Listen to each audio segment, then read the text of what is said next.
Hey guys, so I want to talk to you about what to do if you feel like there are conflicting sides of yourself that are saying different things that are causing a sense of inner conflict within yourself. Well, one way we can look at it is that it's natural to have different sides of yourselves that feel differently from one another. It's a big misconception that we must think one way all the time. It actually makes sense that we have different sides of ourselves that disagree. It's like having a parliament that has different parties. And if you want to have a functioning democracy, you want to be able to hear things from different sides of yourself. Everything is made up of opposites, and there's always at least two sides to every issue. And every side that exists within you has a kernel of truth that exists within it.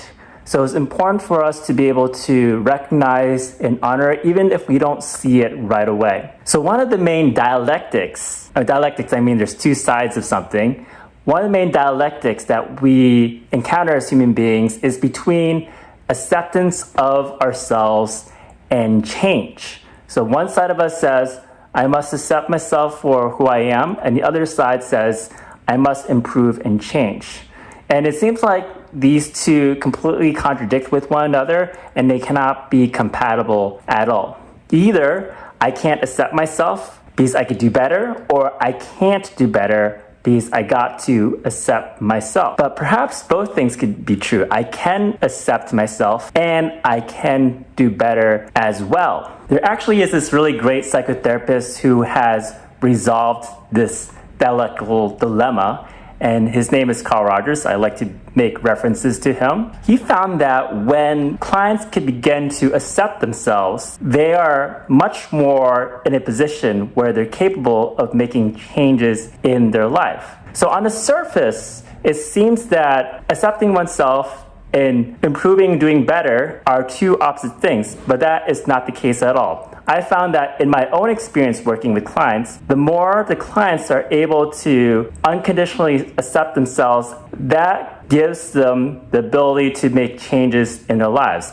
And that's because all that energy that's used towards non-acceptance of themselves, that energy is really draining, and when they can free themselves of that energy, they have a greater capacity for making changes in their own lives. Something that I would suggest is to hold space for both sides of this debate that is in your head. And by the very nature of holding space for both sides, you are taking the negative energy out, because we are faced with a lot of inner conflict. But if you could hold space for both sides and try to understand how you feel either way with non-judgment, you're freeing up space for yourself to have empathy. You're going to see that both sides are going to have a kernel of truth to them. So what I've been talking about, holding space for a debate in your head, this actually comes from an empirically proven technique. There's something called empty chair technique in Gestalt therapy. In that form of therapy, it acknowledges that there's different sides of yourself that exist. What happens is that these different sides are having a lot of conflict, and that conflict generates a lot of negative energy. If you hold space for these different sides of yourself, then you are teaching these different sides to judge the other side of yourself less, and that frees yourself of this negative energy. What I do when I work with my clients, say that they have different sides of themselves that want different things. Maybe there's one side that wants to have like a stable traditional career, but the other side wants to be creative and take risks. Maybe there's one side that feels more introverted and another side feels more extroverted. What I do is that I let the client be able to give space for both of these sides. Allow each side to fully have their say and speak. And I realized that individual clients are a lot like couples inside. I also work with couples as well. When I work with couples, each person has a very different point of view, and what they do is they just argue over each other. One person says this, and the other person interrupts and says that, and things start to escalate.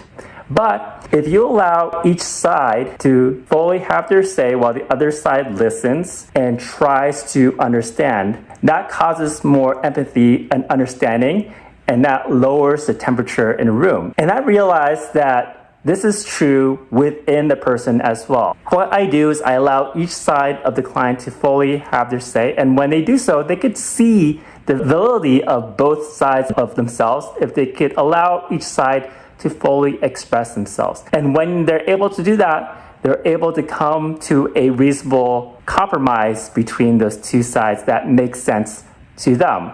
Both sides start to work together rather than conflict and fight with one another. So I want to leave you off with a powerful tool from dialectical behavioral therapy, which is called the wise mind. It helps resolve one of the most major dialectics that exists in the history of humankind, and that is between the emotional mind and also the reasonable mind. So the emotional mind is when we focus more on our feelings. The rational and reasonable mind is when we approach things through logical understanding. Both of these sides have their validity, but they often fight with one another. But if we give space for these two sides to coexist fully, what happens is that the wise mind naturally starts to arise. So this is a very interesting phenomenon that I recognize when working with my clients and also when working with myself. If I allow space for both sides of the dialectic, if I treat each side with non-judgment, I find that I have another part of me, which is a non-judgmental observer that has a lot of wisdom. The wise mind is able to respect the needs of the emotional mind and